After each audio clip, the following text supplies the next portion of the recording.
Here's my fucking moment. I was on tour with the Executioners, right? We was on the Eminem tour. Rob Swift had his homie. His name was Good Times. Cool dude. Everybody was learning curve. You know, everybody was thrown in this kind of high profile situation. And I had a single out at that moment on Matador. I just left the Arsonist. I was really trying to put my work in as a soloist and use anger management as the kind of platform for me. However, Matador was like, we can't afford to send you posters, flyers to that many cities. So I realized right there and then that they were really indie and they couldn't keep up with the shady records machine that Interscope has. Good Times, Rob Swift boy, he was also, I think he was doing the MC thing as well. So he would also be like the opening DJ of the night, of the tour. And there was just moments where I would bump heads with him. Not really with him, it was more like the crew, because I was like, yo, fellas, I have a record deal. I'm signed. You guys should help me because this is what we're doing. I'm not getting paid killer money to be here, so help me get a couple of looks. So I feel I'm being slighted in this situation where I'm not being taken serious. Me and Rock Raider have bump heads where he'd be like, yo, we're gonna cut off your song today because we don't got no time. Fuck it, bro. You take that L, right?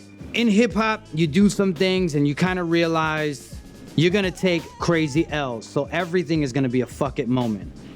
I was so frustrated on this tour because I wasn't getting that acknowledgement that I wanted, but I knew it was the greatest tour to be a part of. You know what I mean? So I go to the back of the tour bus and I explain to the Executioners like, bro, this shit sucks. You know, it's rough here, man. And I start crying.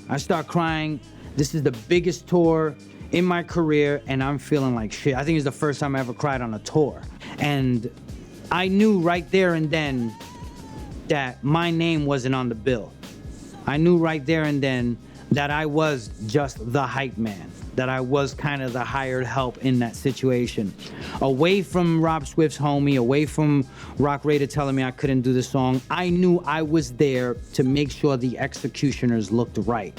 So that's when I said, that's my fucking moment. I need to make sure I represent the brand. And that's what I do now. So now when I'm with Pepsi, with NFL, with NBA, with all these big companies, I know it's not about me saying, hey guys, this is D-Stroy, or hey guys, you may remember me from the Arsonist, or hey guys, you want me to kick a freestyle? I know it's nothing about that. I know it's about the brand, and I know it's about evolution. So me now also doing the comedy stuff, I know it's not about me holding on too much about this hip hop thing. It's me about making it a little bit more broader for people like you, like myself, that know hip hop before it was a big pillow fight, that, you know, we can all bug out, we can all laugh. So I'm not, you never been to Fat Beats? You're corny, you know what I mean? You don't own vinyl? What kind of American are you? You know, I don't do that, you know. I'm not trying to be super purist like that, but the advice I would give to somebody young, my stepdaughter is in college and she started going in for journalism.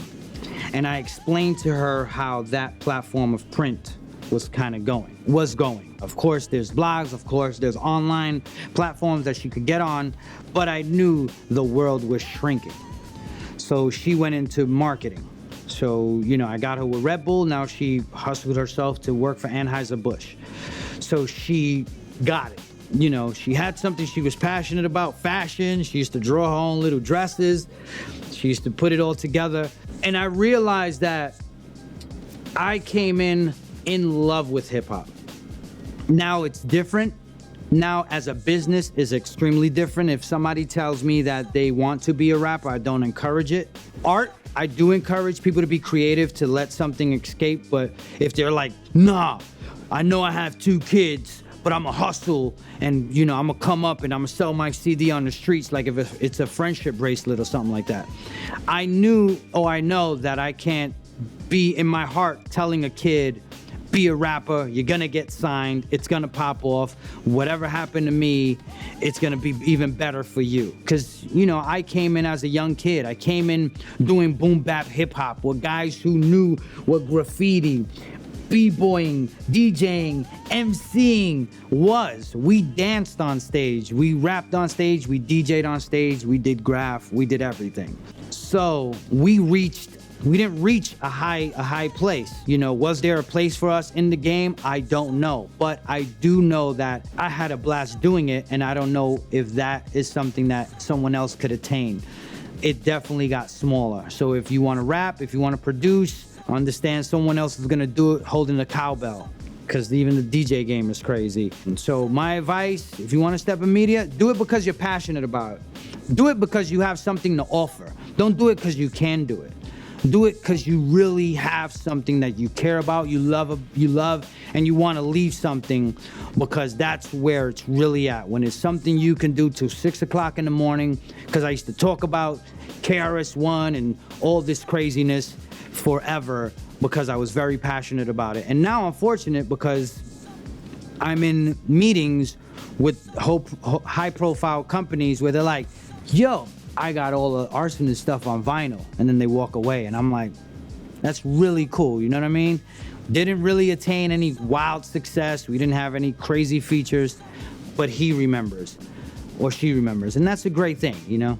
That's a great thing. Don't lose the love, you know what I'm saying? And once you start losing the love for what you're doing, move on and find something else you love. So keep the passion high at what you do, you know what I'm saying? You do in your house, you could do a record on GarageBand on your Apple and say, I got a record, put it up on iTunes, and that's it.